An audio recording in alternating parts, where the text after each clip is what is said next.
behalf of the plantation sector, our expectations from the ensuing or forthcoming budget is fairly straightforward.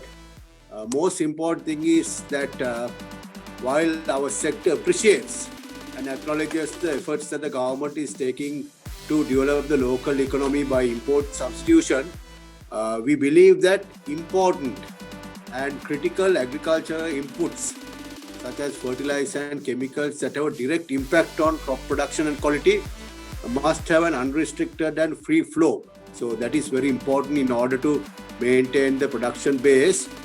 We need those things percolating down to the operational level. That's very important. Without any shortages or glitches, we should have the inputs. Secondly, because for so many years we are exporting our agricultural produce as commodities, and we strongly believe that there should be value addition.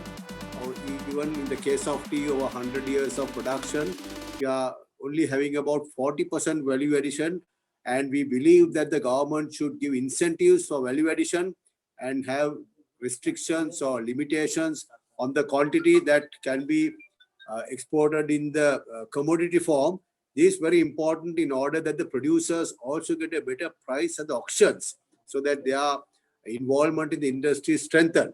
So coming close to even rubber, we must encourage and incentivize local rubber manufacturing so that there's a higher and a bigger uptake of our produce at local levels that will percolate in getting a better price for the producer, that will encourage tea and rubber cultivation continuity.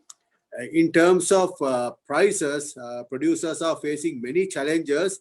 The costs keep escalating year on year, and we are not having a stable price structure. It keeps fluctuating, so we would encourage a mechanism where some sort of assured price is guaranteed to the producer, so that he has some sort of assurance that his produce at least will sell at cost and not below the cost of production as it is happening now. And most importantly for our sector, particularly the organized sector, we would very much like the wage setting mechanism to follow industrial norms. Industrial norms meaning that there is a mechanism, wages board mechanism in the government, and in some sectors we have the collective agreement. And like in any other sector in Sri Lanka, we would like the government and the politics not to intervene,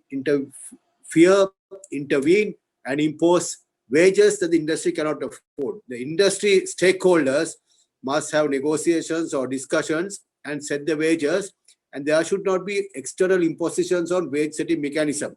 In order to improve productivity, efficiency, viability and sustainability, having a win-win wage mechanism is critical.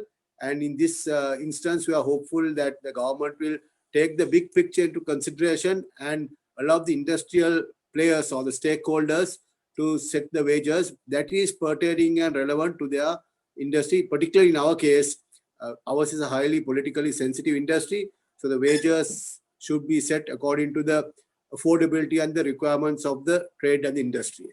So those are our expectations from this budget. Thank you very much.